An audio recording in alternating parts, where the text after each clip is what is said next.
नमस्कार दर्शकों। हम आपके लिए लेकर आए हैं एक ऐसी दिलचस्प कहानी जो ज्ञान, बुद्धि और जादू की एक हल्की सी छुअन को खूबसूरती से मिलाती है। यह कहानी है रूपांतरण, भक्ति और कहानी कहने की अद्भुत शक्ति की। हमारे साथ बने रहिए, क्योंकि हम एक ऐसे सफर निकलने वाले हैं जो ये साबित करता है कि शब्द न केवल चंगा कर सकते हैं, बल्कि प्रेरित कर सकते हैं और यहां तक शक्तिशाली श्रापों को भी तोड़ सकते हैं। आज हम लेकर आए हैं एक छोटी सी कॉमेडी कहानी, असली रहस्य।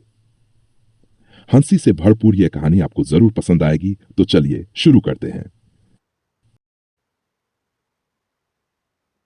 श्रीपुरम जमींदार अपने पास काम करने आने वालों से 3 सवाल पूछता था और उन्हीं लोगों को काम पर रखता था जो उन सवालों के सही जवाब दे सकते थे।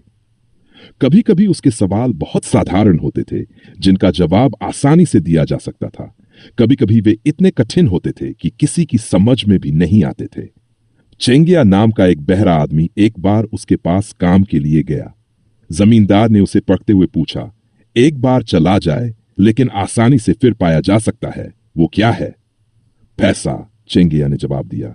एक बार चला जाए तो फिर कभी वापस नहीं मिलता, वो क्या है? जमींदार ने पूछा। रात चेंगिया ने बिना हिचक जवाब दिया, जिसने मदद की उसके लिए मदद पाने वाला कितने समय तक कृतज्ञ रहना चाहिए? जब तक जिंदा है, चेंगिया ने कहा। जमींदार इन जवाबों से बहुत खुश हुआ और चेंगिया को काम पर रख लिया। लेकिन कुछ ही दिनों में उसे पता चला कि चेंगिया बहरा है। उसने जोर से चिल्लाकर पूछा, अरे, उस दिन मेरे सवालों के जवाब तूने कैसे दिए?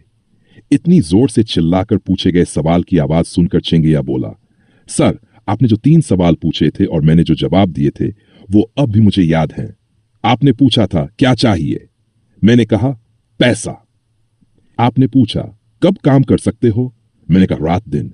तीसरे सवाल में आपने पूछा कब तक काम करोगे? मैंने कहा जब तक जिंदा हूं। सारी बात समझ में आने पर जमींदार हंसते हुए बोला, अरे बहरे की बुद्धि, यही है वो असली राज जिसे तूने मेरे यहां काम पाया। और हंसी से लोटपोट हो गया। यह कहानी यहीं समाप्त होती है। यदि आपको यह कहानी पसंद आई हो तो लाइक, शेयर और सब्सक्राइब करना न भूलें। फिर मिलेंगे एक और दिलचस्प कहानी के साथ। धन्यवाद देखने के लिए। और भी दिलचस्प कहानियों के लिए जुड़े रहें।